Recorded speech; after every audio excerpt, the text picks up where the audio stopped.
So hello everyone, welcome back to my channel. तो आज की इस वीडियो में हम कवर करने वाले हैं क्लास 10th की पोम अमांडा, इसका central idea plus poetic devices का। इस वीडियो में आपको जितना भी इम्पोर्टेंट इस पोम के अंदर है वो सभी चीज़ें मैं एक्सप्लेन करने वाली हूँ और इजी वर्ड्स में एक्सप्लेन करूँगी, जिससे आपका एग्ज़ाम में अगर क्वेश्चन आता है तो आप ये जो मेरा पीडीएफ है इसमें से देखकर भी लिख सकते हो, और अदरवाइज़ अगर आप कुछ वर्ड्स अपने पास से बनाकर भी लिखना चाहो तो वैसे भी लिख सकते हो।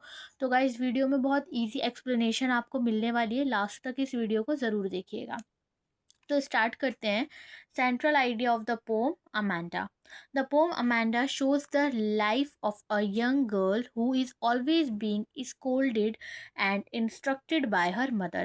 तो ये जो हमारी पोम है अमांडा, वो क्या बता रही है? एक यंग गर्ल, एक छोटी जो लड़की है उसकी लाइफ के बारे में बता रही है, जिसे हर बात में स्कोल्डेड, स्कोल्ड का मतलब होता है डांटना, हर बात में डांटा जाता है और उसकी मदर के द्वारा उसे इंस्ट्रक्शंस दिए जाते हैं कि ऐसा मत करो या ये मत करो, वहाँ मत जाओ, ये सब नहीं करो, ये सारी चीज़। She is told what to do and what not to do all the time. तो उसे हमेशा बताया जाता है कि उसे क्या करना है, क्या नहीं करना है, हर time. Because of this Amanda feels tired, unhappy and pressured. इन्हीं कारणों की वजह से अमांडा जो वो बच्ची होती है वो बहुत ही ज़्यादा टायर्ड, ऐसे थका हुआ, अनहैप्पी, बिल्कुल ही जिसकी लाइफ में कुछ हैप्पीनेस ही ना हो वैसा, और प्रेशर्ड, क्योंकि उसको हमेशा डायरेक्शंस दी जाती हैं कि ऐसा करना है या नहीं करना है, तो उसको हमेशा अपने ऊपर एक प्रेशर फील होता है। To escape from this pressure she goes in to her imaginary world where she feels free, peaceful and happy. तो इस प्रेशर से छुटकारा पाने के लिए जो अमांडा होती है वो अपने इमेजिनरी वर्ल्ड, जो उसने अपना ही एक अलग दुनिया बनाई हुई होती है, तो वहाँ वो चली जाती है, मतलब कि उस सोच में वो पड़ जाती है, जिससे उसे बहुत ही पीसफुल और हैप्पी लगता है, यानी कि उसे बहुत अच्छा लगता है, वो खुश हो जाती है वो सारी चीज़ें सोचकर। The poet wants to tell us that children needs love, freedom and understanding, not continuous nagging and strict control. तो पोइट हमें इस पोम में ये बताने की कोशिश कर रहा है कि एक बच्चा जो होता है, छोटा बच्चा, उसे हमेशा प्यार की ज़रूरत होती है, फ्रीडम की ज़रूरत होती है और अंडरस्टैंडिंग की, ताकि उसके माँ बाप जो भी वो बच्चा चाहता है वो सारी चीज़ समझ सके। Not continuous nagging and strict control. ये नहीं कि उसके माँ बाप हमेशा उसे डांटते रहें। नैगिंग का मतलब आप यहाँ पर समझ सकते हो कि इंस्ट्रक्शंस देना किसी को, कि ऐसा मत करो या वैसा मत करो, यहाँ मत जाओ, हर चीज़ के लिए किसी को समझाना। तो इसी वजह से नैगिंग का जो मीनिंग होगा है giving instructions again and again, और either we can say scolding और कंप्लेनिंग। जैसे कि जो अमांडा थी उसे हमेशा नैग करा जाता था, उसे हमेशा बोला जाता था, डांटा जाता था, इंस्ट्रक्शंस दी जाते थे। तो हम इसको आगे मूव कर लेते हैं। मेन मैसेज क्या है हमारे इस पोम का? Too many rules and constant scolding can hurt a child happiness and creativity. बहुत ज़्यादा रूल्स बनाना कि ऐसे बैठो, जैसे अमांडा को बोला जाता था ऐसे बैठो, होमवर्क कराना नहीं करा, बार बार डांटा जाता था। तो इन्हीं सब चीज़ों को लेकर एक जो छोटा बच्चा होता है उसकी जो हैप्पीनेस होती है और उसकी क्रिएटिविटी होती है उसे नुकसान पहुंचता है, तो वो बच्चा हर्ट हो जाता है। पोइटिक डिवाइसेस की हम बात कर लेते हैं। फर्स्ट पोइटिक डिवाइसेस में एलिट्रेशन। एलिट्रेशन का मतलब क्या होता है? What is the meaning of the alliteration? When the same sound is repeated at the beginning of near by words. जब सेम साउंड रिपीट होता है नियर बाय वर्ड्स में, जैसे इसमें एस, स्टॉप में एस आ गया, stop that slouching and sit up straight. यहाँ पर बार बार क्या रिपीट हो रहा है? एस वर्ड रिपीट हो रहा है, S and S, so this is alliteration. आगे मूव कर लेते हैं। अगर हम एलिट्रेशन का इजी मीनिंग देखें तो the repeated S sound makes the command sound strict and shows the mother's angry and controlling tone.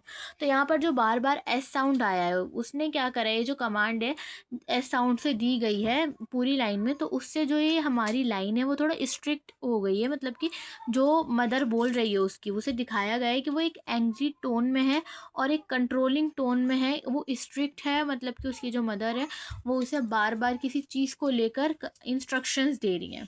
ठीक है। Second one is enjambment. What is the meaning of इंजैपमेंट?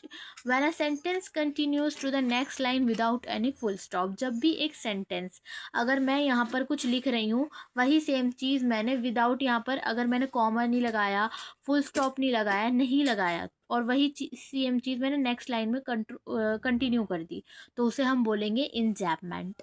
ठीक है। यहाँ पर जैसे कि she lives on a tower और यहाँ पर उसे वहीं पर ही, यहाँ पर कोई फुल स्टॉप नहीं है, कोई कॉमा नहीं है, और उसे नेक्स्ट लाइन में कंटिन्यू कर दिया गया है, वेयर शी सिट्स अलोन। इसकी एक्सप्लेनेशन देख लेते हैं। यहाँ पर continue thoughts of Amanda and the non stop instruction of the mother. इसमें शो करा गया है कि अमांडा अपनी किन सोच में है, किस इमेजिनेशन में है, और उसकी मदर किस तरीके से उसे बार बार इंस्ट्रक्शंस दे रहे हैं। Number third one is metaphor. Now, what is the meaning of the metaphor? When one thing is described as another to show an idea or feeling.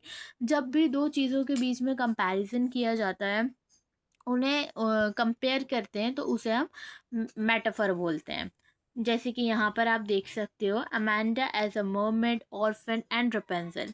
These are the symbols of freedom, peace and independence that Amanda wants in her life. जहाँ पर Amanda घर में रहती थी, उसको constant scolding मिलती थी, complaining होती थी उसके अगेंस्ट, और उसे अगेन एंड अगेन इंस्ट्रक्शंस दी जाते थे। तो उसी के अपोजिट ये हमारा सेकंड थॉट आ गया। यहाँ पर कंपैरिजन आप देख सकते हो कि जो अमांडा की लाइफ है वो, और एक वो वाली लाइफ जो अमांडा इमेजिन कर रही है, जहाँ पर वो मर्मेड है, ऑर्फन है और पेंसिल है। तो एक इंडिपेंडेंट लाइफ हो गई उसकी, और एक उसकी कंस्टेंट स्कोल्डिंग वाली लाइफ हो गई। ओके, सो फोर्थ है हमारा पोइट्रिक डिवाइस आयरनी। आयरनी का मतलब होता है when what happens is the opposite of what is said और एक्सपेक्टेड। जब भी कुछ ऐसा हो जाता है जो हमने सोचा नहीं होता, जैसे मैंने सोचा है कि आज का दिन मेरा ख़राब जाएगा, बुरा जाएगा, बट इन रियलिटी क्या हो गया कि मेरा दिन अच्छा चला गया, तो बिल्कुल ही ये अपोजिट हो गया। इसका एग्जाम्पल है, the mother worries people may think she nags but she keeps nagging Amanda.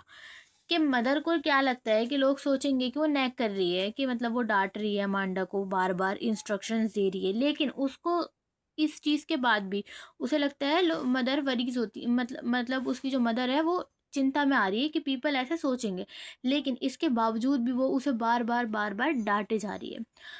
Explanation क्या है इसकी, this shows the contradiction in the mother's behaviour, कि मतलब वो सोच भी रही है, लेकिन आफ्टर नोइंग दैट ऑल्सो वो बार बार उसे डांटे जा रही है। Number fifth and last is repetition.